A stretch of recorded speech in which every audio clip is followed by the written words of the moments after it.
Hi there, and welcome to another chapter of The Wizard in My Shed, written by Simon Farnaby, illustrated by Claire Powell, and read with the kind permission of Hodder Publishers. And last time, Rose was at Stonehenge on her school trip, and Jerabo and Julian found her. And Jerabo has performed a spell and turned himself into a giant, and at the end of the last chapter, he had grabbed Rose. So join me for chapter 35, one big surprise, and no more lies. Merdyn was running as fast as he could to Rose's house. Even he had accepted by now that this was faster than his flying spell. He needed to apologise to Rose. He hadn't wanted to see her before because he couldn't admit the truth about, well, everything. She was a wise head on young shoulders and he wanted to say sorry with a capital S. He passed Dion tinkering with his Pontiac. "Don't touch my car," the postman shouted instinctively as Merdyn drew level. But the Warlock ran straight past him and banged on the front door of the Falvey household. He was expecting Rose or her mum to answer. What he was not expecting was a carbon copy of himself. For as the door slowly opened, Merdyn saw a man standing before him that was like his own reflection in a pond. The man had the same wide, piercing blue eyes, the same slender nose, and the same thick, dark hair and beard. The only difference was their clothes. Merdyn was in his Warlock's robes, and this other Merdyn was in jeans and a biker jacket. The two men stared at each other as if looking in a mirror.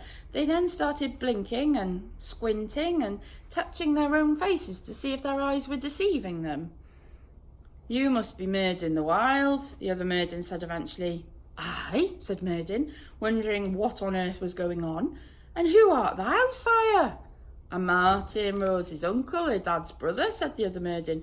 "I just arrived on the overnight train from Scotland."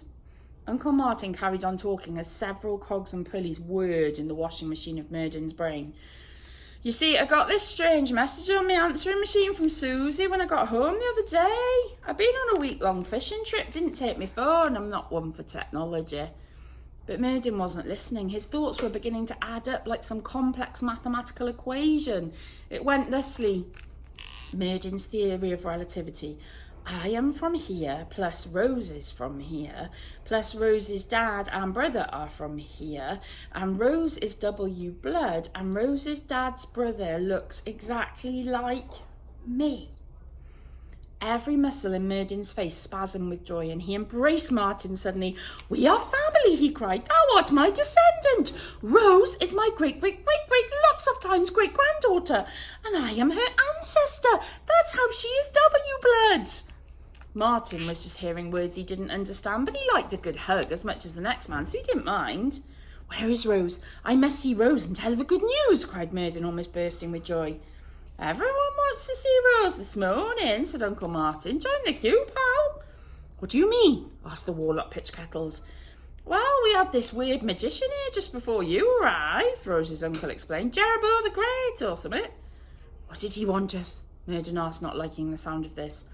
"Well, it wasn't as much what he wanted," Martin said, "but his twin brother." "His twin brother?" said Merdyn, really not liking the sound of this. "Yeah, he was with a fellow who looked the spitting image of him," Martin explained, "except he wore weird clothes, bit like you, but black with gold tassels and stuff." "And what did he say? What was his business?" Merdyn asked, his pulse quickening. "He wanted to know where Rose was."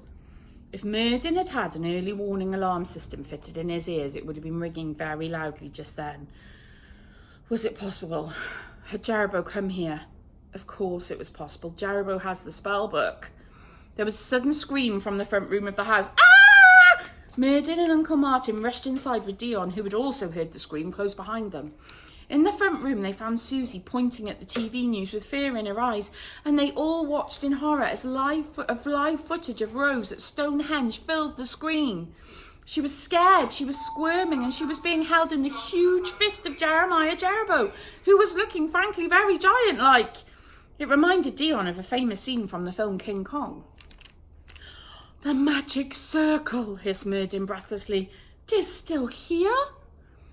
"Bring me Merdyn the Wild," boomed the giant Jerabo as news helicopters flew around his head like bees. "Bring me Merdyn, and I will let us the girl go." A news reporter flashed up on the screen standing near Stonehenge and explaining that the Prime Minister had asked the army to be on standby for this most unusual national emergency. "No," yelled Merdyn. "They must not call us in the army. Jerbow will destroyeth them all, including Rose. It's me he wanteth. I have to go there." But it was Rose's mum who was the most dumbstruck. A sudden shock like this can do strange things, reader, as I'm sure you know. It can clutter the mind with confusion, or it can bring great clarity. I'm pleased to tell you that this shock had the latter effect on Susie.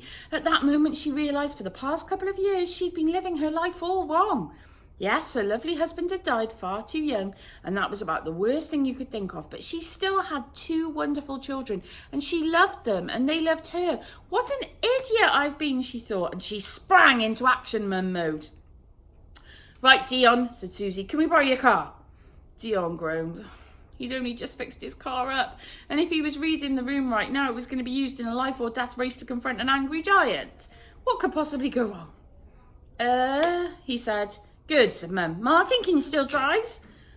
Well," Martin said, looking worried, "it's been a while." "That's 2 yeses then," said Susie firmly. "Let's go." Rose's mum, Merdyn, Martin and Dion ran out of the house and jumped into Dion's car. Martin started it up, put his expert foot on the accelerator, slammed the car into gear and sent the Pontiac Firebird wheel spinning out of Daffodil Close. With the twin turbos pumping like they'd been lit by fires and a cloud of smoke rising from the burning tyres.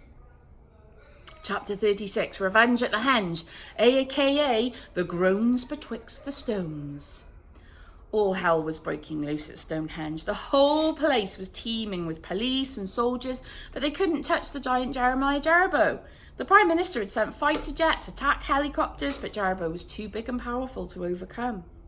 Meanwhile, Julian was getting the hang of his spell book. It was a little bit hit and miss, but he'd done at least 1 ice spell and summoned lightning from his fingertips. "Ha ha! Look at me, great, etc. Grandad, I'm like Darth Vader," he shouted as he zapped a nearby tree. "Good work, son. Is Darth Vader one of the good guys like us?" boomed Giant Jerbow, swatting away fighter jets with his giant hand as if they were paper aeroplanes. Kind of," replied Julian. Rose rolled her eyes. She'd given up trying to squirm out of Jerobow's big fist and had settled for giving him the occasional bite instead. Not that he was taking much notice, so she was very relieved when she looked up to see the welcome sight of Dion's big American car hurtling towards the police cordon with her mum in the front passenger seat.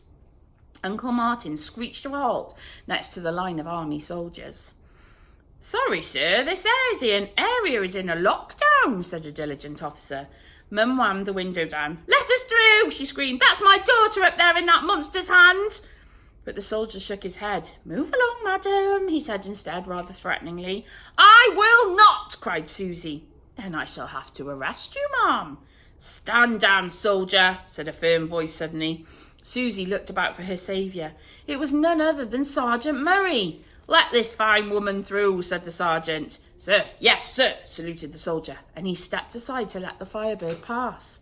Uncle Martin sped through the police cordon, past the souvenir shop with its broken windows, along the path towards the monument, round Rose's scared schoolmates, between terrified tourists, and stopped just outside the ancient circle of stones. Merdyn staggered out of the back seat. He'd been throwing up the whole way and stumbled to the centre of Stonehenge. He looked up at the huge face of the giant Jerbow some 20 metres above him. "Here I am," cried Merdyn. "Now let my great many times granddaughter go." "Be careful, Merdyn," cried Rose then. "Hang on, we're related?" "Aye," said the Warlock tenderly. "I had hoped to tell thee under slightly better circumstances, but yes, I am thy ancestor, and I'm so sorry now for how I have treated you of late." "So you didn't give me the wrong spell on purpose?" "Of course not." Merdyn was appalled. "But I was careless. Please forgive me." "All right, as long as you get me out of here," yelled Rose. "Worry thee not, child. Everything will be okay." Jerbow laughed. "I did knoweth you'd be foolish enough to come, Merdyn the idiot," he boomed. He lowered Rose to the ground and scooped up the Warlock in her place. Susie rushed to Rose's side and hugged her tight. It was a hug that meant 1,000 words and phrases. "I'm sorry, Rose. I'll be there for you from now on. You're special to me, Rose, just as you are. You can count on me." And Rose heard every word loud and clear. It seemed like a long time since they'd felt like a proper mum and daughter, and boy had Rose missed it. Meanwhile, held high in the giant Jerobo's hand like one of his own merchandising dolls, Merdyn noticed the royal engagement ring on his enemy's finger. Jerobo watched Merdyn's face fall. "Oh, yes, thou don't knoweth, do thou?" Jerobo said. "Evanhard and I are to be married. Isn't that wonderful? It didn't take her long to forget about thee." "I don't believe thee." "It doesn't matter if thou believest me. Thou art going to die now anyway." The evil wizard tightened his grip on the good Warlock, confusing, isn't it, and prepared to crush him like an ant. But Merdyn's anger was now at boiling point. He wasn't giving up without a fight. He thumped Thundarian against Jerobo's palm. "Animatum giganticus!" he yelled. And seconds later, he burst out of Jerobo's fist and thumped his feet onto the ground. Whoomp, whoomp! Now Merdyn was 20 metres tall too. "I am Merdyn the Wild, destroyer of enemies. Bow down before me," he boomed. Not to be outdone, Jeremiah boomed back, "And I am Jeremiah Jerobo, bringer of justice, and I will never boweth to thee." It was as loud as a jumbo jet. "And I am Julian Smith, the best actor who ever lived," squeaked Julian from the ground below. "But, carry on." And so the two giants from the year 511 stood toe to toe in the middle of Stonehenge, while news crews pointed their cameras and beamed the image around the world. In houses and pubs and workplaces around the globe, people gathered around their televisions to watch the spectacle unfold. In Buckingham Palace, the Queen was gripped. In the White House, the President was enthralled. In the Vatican, the Pope was praying. People in Europe, America, China, Russia, Australia, Tanzania, Indonesia, New Zealand, India, everywhere, all looked on in disbelief as the ancient pair traded magical blows in a supernatural battle royale. And they didn't even know yet how much the fate of their world rested on this battle. After all, if Merdyn lost, Julian Smith would be in charge. Am I going to leave it there?